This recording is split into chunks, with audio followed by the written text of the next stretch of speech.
Hello viewers, welcome to my channel মৌয়ের সাথে রান্নাবান্না।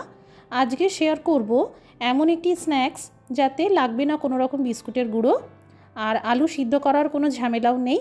ভীষণই মুচমুচে হয়, আর এই স্ন্যাক্স বানিয়ে ফ্রিজে 3-4 দিন পর্যন্ত রেখে দিতে পারবেন, আর যখন ইচ্ছে হলো ভেজে খেতেও পারবেন। আমাদের চ্যানেলটি সাপোর্ট করার জন্য একটা লাইক দিয়ে দেবেন, সাবস্ক্রাইব করে বেল নোটিফিকেশনটা অন করে নেবেন। এখানে একটা কাঁচা আলুকে খোসা ছাড়িয়ে নিয়েছি আর ভালো করে ধুয়ে নিয়েছি। এবার একটা গ্রেটার দিয়ে এইভাবে গ্রেট করে নিতে হবে। এখানে আলু সিদ্ধ করার কোনো দরকার নেই। এবার জল দিয়ে ধুয়ে নিলাম, যতটা সম্ভব চিপড়ে চিপড়ে এইভাবে জলটা বের করে দিলাম। মিক্সার জারে দিয়ে দিলাম 50 গ্রাম মতন মটরশুঁটি। আপনারা যতটা ইচ্ছে সেইভাবে পরিমাণ বাড়াতে পারেন। এখানে 2টো কাঁচা লঙ্কা, সামান্য কয়েকটা আদার টুকরো দিয়ে দিলাম, কয়েকটা রসুনের কোয়া দিয়ে দিলাম। ভালো করে বেটে নিতে হবে। এইরকম একটু আধ বাটা মতন করতে হবে।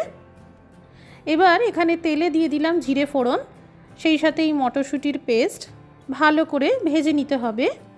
দিয়ে দিলাম গ্রেট করা আলু, সামান্য হলুদ গুঁড়ো, লবণ আর লঙ্কার গুঁড়ো দিয়ে দিলাম। যারা ঝাল পছন্দ করেন না, লঙ্কার গুঁড়োটা অ্যাভয়েড করতে পারেন। এবার বেশ 2-3 মিনিট ধরে ভেজে নিতে হবে। ভাজা ভাজা করে নেওয়ার পর আঁচটা কমিয়ে ঢাকা চাপা দিয়ে 2 মিনিট মতন রেখে দিতে হবে, এতে কাঁচা আলু সিদ্ধ হয়ে যাবে। পুর তৈরি হওয়ার পর এবার আঁচটা বন্ধ করে দিলাম, কুচানো ধনেপাতা ছড়িয়ে দিলাম, সম্পূর্ণ ঠান্ডা করে নিতে হবে। পুর যতক্ষণে ঠান্ডা হচ্ছে এইদিকে 100 গ্রাম চিড়ে ভালো করে ধুয়ে নেব। আমি এখানে মোটা চিড়ের ব্যবহার করেছি, আপনারা মোটা বা পাতলা যে কোনো ধরনের চিড়ে দিয়েই করতে পারবেন।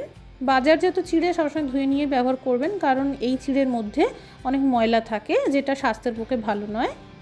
এবার জল ঝরিয়ে নিয়ে মিক্সার জারে দিয়ে দিলাম, বেটে নিতে হবে। যদি প্রয়োজন হয় সামান্য জল দিয়েও বাটতে পারেন। এই দেখুন চিড়ের পেস্ট তৈরি হয়ে গেল। এবার এতে 50 গ্রাম মতন সুজি দিয়ে দিলাম। যতটা চিড়ে নিতে হবে তার অর্ধেক পরিমাপে সুজি দিতে হবে। এই সুজির জন্য স্ন্যাক্স খুব মুচমুচে হবে। খুব ভালো করে মেখে নিতে হবে। একটা সফট ডো তৈরি করে নিতে হবে। যদি দেখেন এই ডো অনেক বেশি শক্ত হয়ে যাচ্ছে বা ফেটে যাচ্ছে, সামান্য করে জল দিয়ে আবারও মেখে নেবেন, নরম হয়ে যাবে। হাতে সামান্য তেল লাগিয়ে নিয়ে এবার একটা লেচি নিয়ে নিতে হবে, আর এইভাবে গোল করে নিতে হবে। একটা ছোট্ট বাটি মতন বানিয়ে নিতে হবে। এবার পুরটা একটু চেপে চেপে ভরে দিয়ে ভালো করে চেপে বন্ধ করে দিতে হবে, যাতে ভাজার সময় পুর বেরিয়ে না আসে। এইভাবে পুর ভরে নিয়ে 3-4 দিন পর্যন্ত ফ্রিজে রেখে দিতে পারবেন, আর যখন ইচ্ছে ভেজে নিতে পারবেন। তেল গরম করে নিয়েছি, এবার কম থেকে মাঝারি আঁচ করে ভেজে নিতে হবে। চারদিক থেকে সমানভাবে ভাজার জন্য ক্রমশ এইভাবে নাড়াচাড়া করে যেতে হবে, এতে বলগুলো উড়ে যাবে না আর কালারটাও সুন্দর আসবে। তৈরি হয়ে গেল আলু আর কড়াইশুঁটি দিয়ে মুচমুচে স্ন্যাক্স। চা কফির আড্ডায় এই রকম স্ন্যাক্স হলে তো দারুণ জমে যাবে। আজকের রেসিপিটি ভালো লেগে থাকলে শেয়ার করে দেবেন। সবাই ভালো থাকুন, সুস্থ থাকুন। Thank you for watching.